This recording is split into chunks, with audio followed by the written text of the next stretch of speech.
शकील साहब से ही पूछूंगी। शकील साहब, एक तरफ वर्ल्ड इकोनॉमिक फोरम का वीक है और दूसरा ये कि प्राइम मिनिस्टर साहब की वहाँ शिरकत, फिर साइड लाइन्स पर बहुत अहम मुलाकातें हुई हैं जिसमें बिल गेट्स से लेकर हाई अप्स मीटिंग हुई, साथ साथ प्राइम मिनिस्टर साहब की जो सऊदी एक इन्वेस्टमेंट के पॉइंट ऑफ व्यू को लेकर मीटिंग्स हैं वो भी बहुत इंपॉर्टेंट है।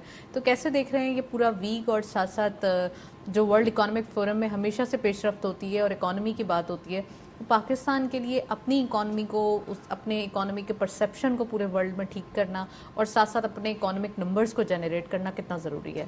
देखिए, इसमें मैं आपको एक बड़ी खुली और बड़ी क्लियर सी एक बोल्ड सी बात बताना चाहता हूँ। There are two perceptions.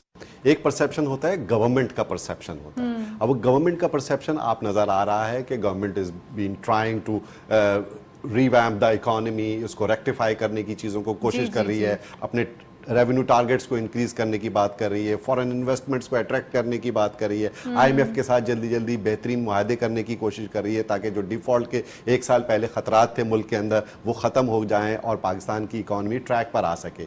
लेकिन दूसरा परसेप्शन होता है पब्लिक परसेप्शन, वो बहुत नेगेटिव है। इसलिए नेगेटिव है कि पब्लिक को इस वक्त एनर्जी की प्राइसेस पे करनी पड़ रही है, बिजली के हैवी बिल्स पे करने पड़ रहे हैं। पब्लिक तो चाहती है फ्री हो जाए सब कुछ, पब्लिक को टैक्स भी तो देना पड़ेगा। ये सब, ये बात नहीं है। जो इंक्रीज इन प्राइसेस गुज़िश्ता चंद सालों के अंदर हुआ है वो भी तो बहुत ज़्यादा हुआ है, बहुत ज़्यादती भी हुई है। अगर आप उसको कंट्रोल करने की गवर्नमेंट साथ साथ साइमल्टेनियस अगर कोशिश नहीं करेगी, अवामी रिलीफ नहीं मिलेगा, तो किस तरह से आपको बेटर सेकंड परसेप्शन आप कैसे क्रिएट कर सकेंगे? बिल्कुल सही बोला है, लेकिन उसमें आपको ये भी देखना होगा जो गवर्नमेंट है वो कौन सी गवर्नमेंट मैंडेट लेकर आई है, कौन सी गवर्नमेंट थी, क्या इश्यूज थे, ये सारी सबसे अहम बात है पॉलिटिकल पॉलिटिकल स्टेबिलिटी। अभी पॉलिटिकल स्टेबिलिटी सबसे इंपॉर्टेंट बात है। देखिए, अभी ये गवर्नमेंट इलेक्शंस के सिर्फ 2 महीने गुजरे हैं। फरवरी में इलेक्शंस हुए हैं, मार्च और अप्रैल का एंड हम खड़े हुए हैं।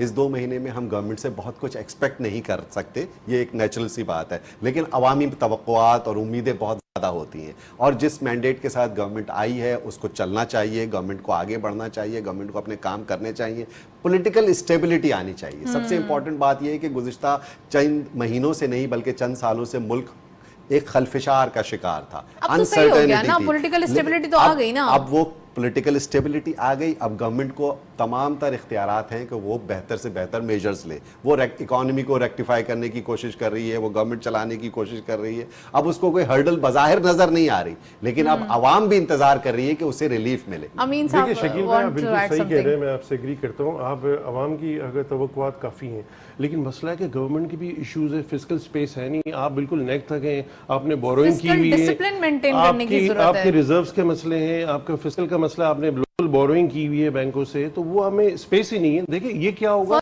जब प्राइवेटाइजेशन, हमारा करंट अकाउंट सरप्लस हुआ है। लेकिन देखिए प्राइवेटाइजेशन का जब प्रोसेस होगा, इससे यूनिट्स जो हमारा इतना रेवेन्यू खा जाते हैं ना, जब इसमें स्पेस आएगा तो फिर हो सकता है गवर्नमेंट आगे जाके कुछ आगे पास ऑन करे। लेकिन अभी तो उनके पॉकेट में कुछ है ही नहीं, तो वो तो पॉकेट भरनी है पहले गवर्नमेंट को, चलाना है, कैसे चलाना है। कहते हैं ना कि action speaks louder than words. बात ये है कि बातें लोग सुनना नहीं चाहते।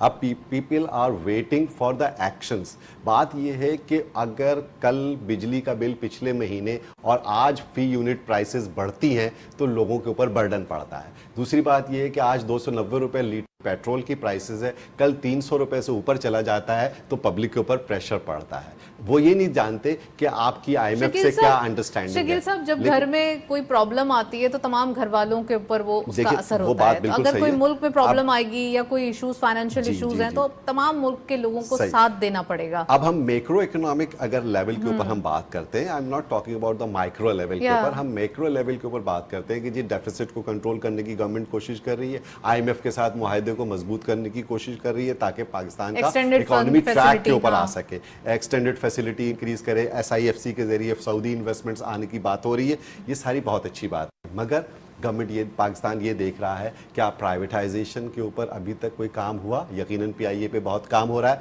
लेकिन जिस दिन पीआईए प्राइवेटाइज हो जाएगी उस दिन यकीन होगा लोगों को कि हाँ जी प्राइवेटाइज हो गई है। ठीक है। सेकेंडली, जब आपको ये देखेंगे कि हाँ आप बार बार ये कह रहे हैं, हम एंटिसिपेट कर रहे हैं इंटरेस्ट रेट गुज़िश्ता 7-8 मॉनेटरी पॉलिसी से कम नहीं हो रहा, 22% से नीचे नहीं आ रहा, कारोबार कैसे होगा? साहब, आपका कमेंट सुनते हुए मुझे लग रहा है कि आपकी भी एक्साइटमेंट थी कि पॉलिसी रेट जरूर कट होगा, लेकिन ये एक्साइटमेंट खत्म हुई है। जब उधार इतना महंगा होगा तो धंधा कहां से होगा? आप सिंपल बात करें ना, मैं बताऊं उधार इतना महंगा होगा दुनिया में, अगर पाकिस्तान में, 22% तो फिर कैसे कायबो आप के मैं साथ, कैसे हाँ। बैंक से लूंगा? राइट।